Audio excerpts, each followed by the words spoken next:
Hello ghouls and goblins, welcome back to the fog. I'm your casual crypt keeper Taylor, and I've got something for you today. Now all eyes have been on the sky recently watching that strange balloon zipping around, but that balloon could just be one method of spycraft. Open your ears and take a listen. This is the top 5 scary ways China is spying on us. Let's dive on in. Number 5, balloons. Well, you know, this one's not terribly much of a secret since this balloon dominated headlines and cable news attention for the last week or so. I don't think we've ever had this many news cameras and this many people talking about a balloon since the Hindenburg. What? Too soon? Too soon? Well, it turns out this balloon wasn't the first spy balloon flying over the states and its territories. More accurately, it was just the first one to be reported in such a mainstream way and catch this much attention. CNN reports that US officials have confirmed they've recorded similar cases of balloons flying over Guam and Hawaii in recent years, including that it's happened in prior administrations as well. One wonders how many UFOs we've talked about on this channel have turned out to just be spy balloons. In fact, CNN reported that as many as 3 balloons flew over. So, what made this most recent balloon so interesting or so noteworthy? Well, this balloon was significantly more visible than they usually are for one thing. You know, a lot of people could step outside and snap pictures of it. Got everybody talking. This balloon was going viral. Now, Chinese state officials have reported that the balloon in question was not an intelligence gathering vehicle or device, but a balloon for meteorological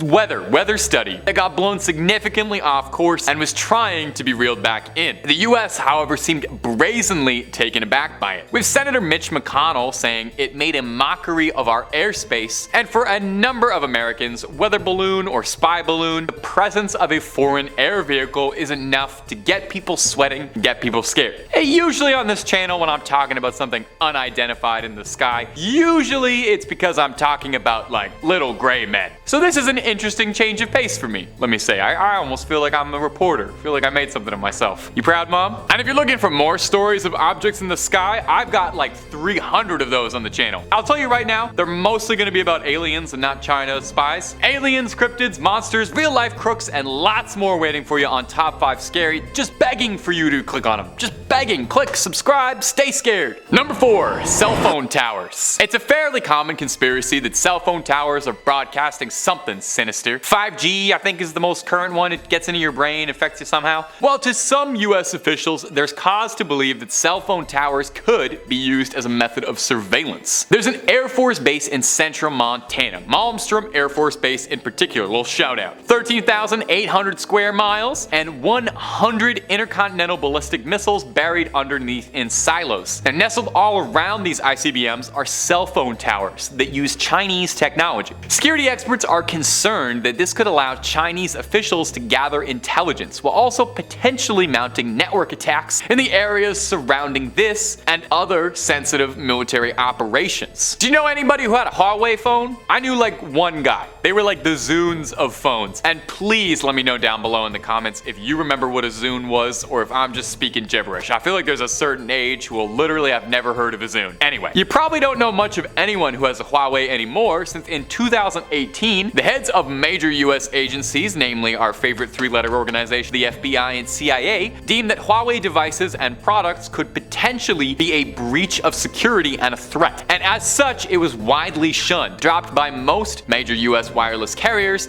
and sales were heavily restricted. FBI Director Chris Wray explained in 2018 that there's a risk of letting any company beholden to foreign governments inside the country's telecommunications infrastructure. It provides the capacity to maliciously modify or steal information, and it provides the capacity to conduct undetected espionage.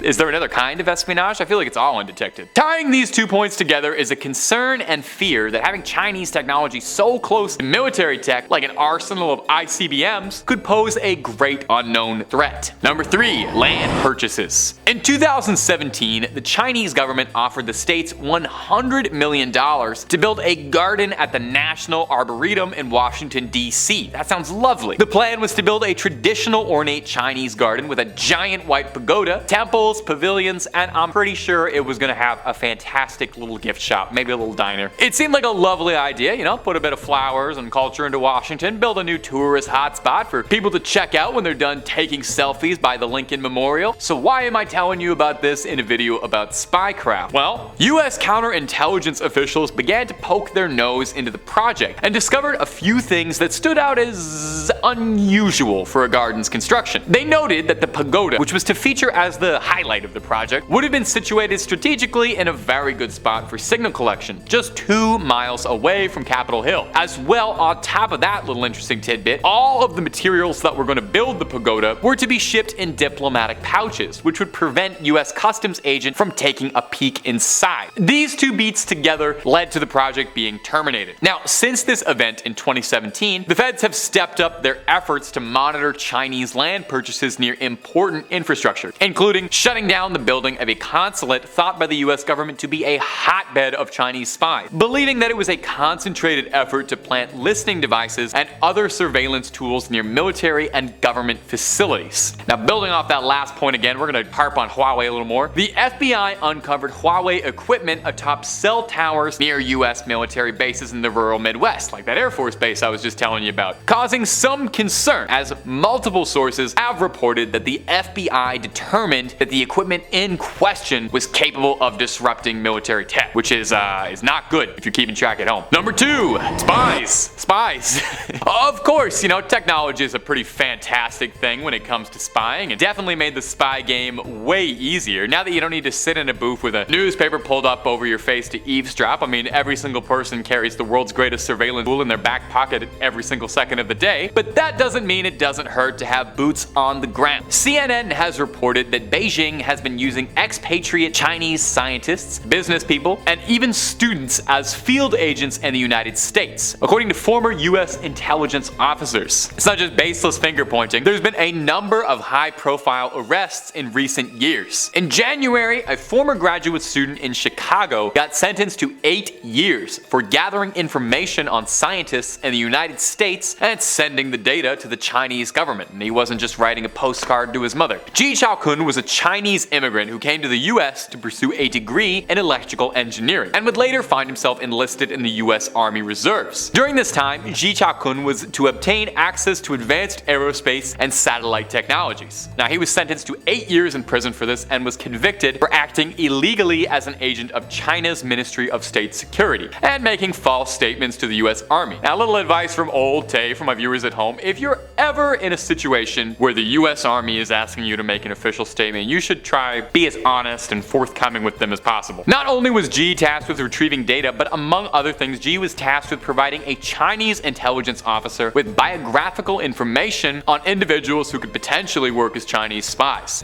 These people included Chinese nationals working as engineers, scientists, some involved in defense contracting. G was working under Zhu Yanjun, a deputy division director at the Jiangsu branch of the MMS. Zhu Yanjun was sentenced to 20 years in prison for plotting to steal secrets from several US aerospace and aviation companies. He was the first spy to be extradited to the US for a trial following a 2018 FBI investigation. An honor I'm sure he was just thrilled to have. Number 1, TikTok. Well, now that the balloon has blown up, there's been calls to arms from US lawmakers and officials about blowing up another possible spy from a place you wouldn't expect: TikTok. TikTok is owned by a Chinese company, and for a while there has been concern and fear that TikTok is possibly monitoring users. Reports claim that TikTok gathers more data than any other social media app and sends it to the Chinese government. Reports state that the app bypasses protections on Google and App Stores, logs keystrokes of users, and tracks locations. This is far from the first time TikTok has raised security concerns when a motion to have the app banned under the previous administration was put in place unsuccessfully. No, you should only have your data harvested from good American corporations like Twitter or Facebook. I know some people find the app annoying, but to US lawmakers, there's a fear that it could be something a lot more sinister than just stitches of Subway surfers. Several Republican lawmakers fear that the company is mining users' private data and supplying that information back to the Chinese government. Former presidential candidate Mitt Romney spoke out, tweeting, "A big Chinese balloon in the sky and millions of Chinese balloons all on our phones. Let's shoot them all down." Senator Josh Hawley introduced a bill last week putting forward a motion to ban TikTok in the US altogether, suggesting that it provides a backdoor for China to access information. The big problem with TikTok is that it is a backdoor for the Chinese Communist Party into the personal data and personal lives of every American who uses it. That includes especially our kids, Senator Hawley told The Hill. But you're gonna miss out on all those videos of people like cutting apples in a way that's really satisfying. You wanna get rid of that? Kathy McMorris Rogers, chair of the House Energy and Commerce Committee, recently invited TikTok CEO Shuzi Chu to testify before her panel on March 23rd about the company's consumer privacy and data practices. Well, and that's all she wrote, my ghouls and goblins. Thanks so much for watching. Creep on creeping on, and I'll see you in the next one.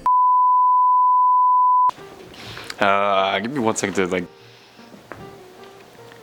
which is not good if you're keeping track at home.